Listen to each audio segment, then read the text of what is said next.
Well, hello, guys. Mark Holmes here with my buddy Cowboy Joe Boo. And as always, thank you guys for watching, commenting, and subscribing to the Joe Boo Sports Report. Without you guys, this literally does not work. Let's get open for business here. I'm getting set up for our live stream tonight, and we've got lots to talk about. Was what we saw on the offense last night a mirage or things to come? We'll definitely be talking about that. Dak Prescott, is he the guy or just a guy? We'll be talking about that. Zeke Elliott. Oh my God, guys, what a game. The defense. Is it time to start worrying about safety? We'll be talking about that as well. There's a lot of stuff to talk about. But here's what I love. What I love is I do this for fun.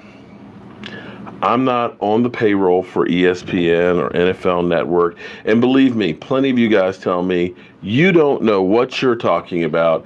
You're an idiot. You're just a guy who's in his basement talking about football. You know nothing. You don't have access. You're not an insider. You're an idiot. Well, okay. I'll give you all that. But I got to tell you what I truly love. Because now here we are, 6 days, 1 hour, 1 minute, and 25 seconds away from kickoff against the Texans. It's football. And truth be told, it's harder than predicting the weather when it comes to figuring out what's going to happen in football. I will give everybody that.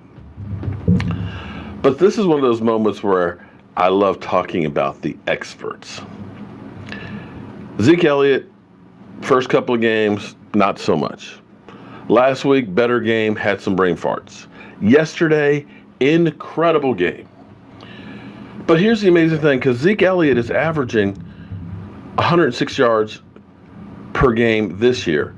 His career average is averaging 104 point something. It's slightly above what Jim Brown, the Hall of Famer, the great, the standard, have you, of running backs, Jim Brown.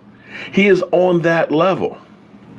But here's what I love that's funny, because, see, ESPN to me used to be the end-all when it came to sports. ESPN was the gold standard. ESPN, because when I grew up, there was no ESPN. We only had George Michael's Sports Machine that came on Sunday nights at 11:30 for half an hour. That's where you got your highlights. Other than that, you had to wait till Friday for Sports Illustrated to come out to actually see and get notes and stuff on the team if you weren't a local team. It was hard being a Cowboy fan when you didn't live in Dallas. And I understand how people say that you have to support the local team, because if you're old like me, you really didn't know that much about the team because you weren't right there like you did the home team. But this is a different world now. This world is smaller. Everybody has the same information anywhere they are in the world. That's why we've got guys like Mark over in England that know as much about the Cowboys as somebody who lives in Dallas.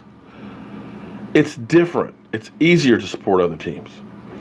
But ESPN has gone the way of the Stephen A. Smith, the reality show, because they don't really have it quite like they used to.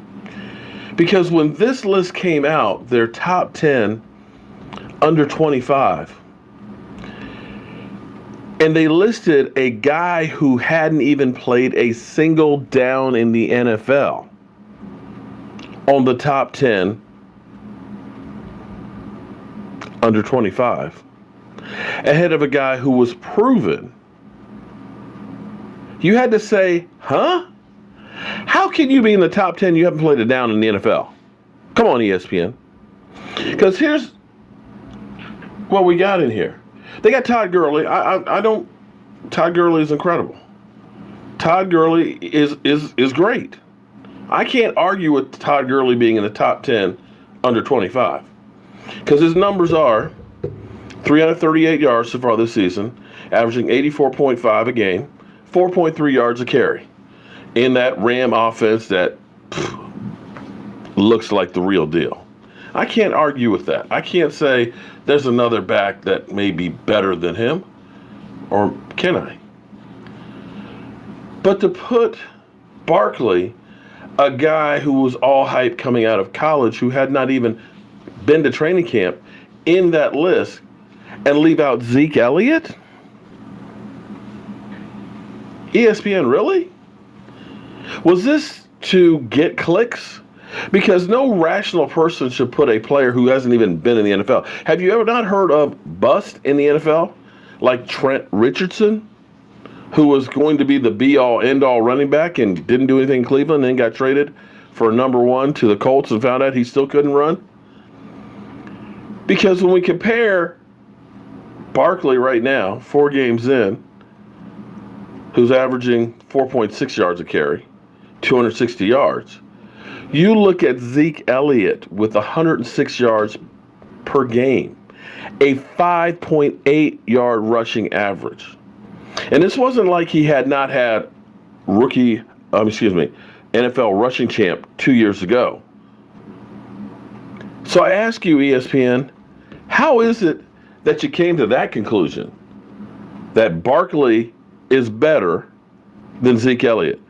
Did you just not know how old Zeke Elliott was? That it? They confused the dates? I don't know.